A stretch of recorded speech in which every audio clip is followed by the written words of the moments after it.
এই মুহূর্তে সবথেকে গুরুত্বপূর্ণ খবর। বিশিষ্ট জনেরা রয়েছেন। বিজেপির সম্ভাব্য প্রার্থী তালিকা, চতুর্থ প্রার্থী তালিকা প্রকাশের সম্ভাবনা আজই। আর এই খবরে পুঙ্খানুপুঙ্খ নজর রেখেছেন আমাদের প্রতিনিধি প্রীতিশ বন্দ্যোপাধ্যায়। জানাবেন বিস্তারিত।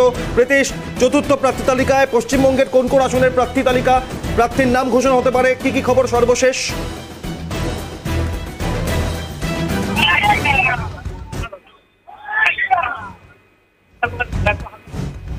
প্রীতিশ, বিজেপি চতুর্থ প্রার্থী তালিকায় পশ্চিমবঙ্গের কোন কোন আসনের নাম থাকতে পারে, সেখানে সম্ভাব্য প্রার্থী কে কে থাকার সম্ভাবনা?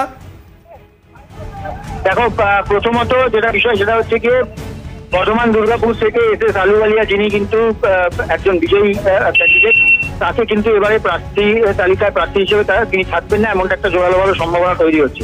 এবং তার জায়গায়, অর্থাৎ এস আলুওয়ালিয়ার জায়গায় সেখানে কিন্তু প্রার্থী হতে পারেন বিজেপির প্রাক্তন রাজ্য সভাপতি তথা বিজেপির প্রাক্তন সর্বভারতীয় সহসভাপতি দিলীপ ঘোষ। তাকে কিন্তু বর্ধমান দুর্গাপুর থেকে প্রার্থী করা হতে পারে।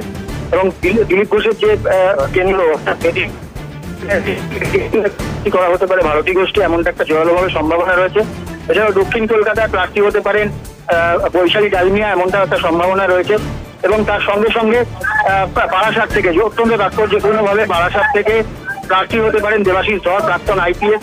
তিনি কিন্তু কালকেই ইস্তফা দিয়েছেন আইপিএস পদ থেকে, এবং সেখানে ইস্তফা দেওয়ার পর তাকে বারাসাত থেকে প্রার্থী করা হতে পারে, এমনটা একটা জোরালোভাবে সম্ভাবনা রয়েছে।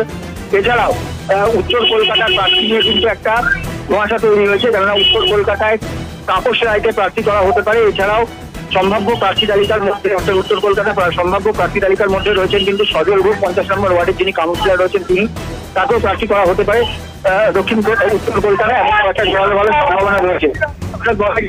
এই যে প্রার্থী তালিকা আজ অথবা কালকে সকালের মধ্যে যে প্রকাশ হতে চলেছে, সেই প্রার্থী তালিকায় কিন্তু অনেকগুলো নতুন নাম থাকতে চলেছে, এবং তার সঙ্গে সঙ্গে কিছু প্রার্থীদের যে আসন, সেই আসনেরও বদল হতে পারে, এমনটাও কিন্তু একটা সম্ভাবনা জোরালোভাবে রয়েছে। এছাড়াও আজকেই কিন্তু মূলত দিল্লির উদ্দেশ্যে রওনা হবেন বিরোধী দলনেতা শুভেন্দু অধিকারী, এবং তার সঙ্গে সঙ্গে বিজেপি রাজ্য সভাপতি সুকান্ত মজুমদার। কাল একটি গুরুত্বপূর্ণ বৈঠক রয়েছে, এবং এই বৈঠকের পরেও কিন্তু প্রার্থী তালিকা ঘোষণা হতে পারে, এমনটা কিন্তু একটা জোরালো সম্ভাবনা রয়েছে। অভিক, ধন্যবাদ।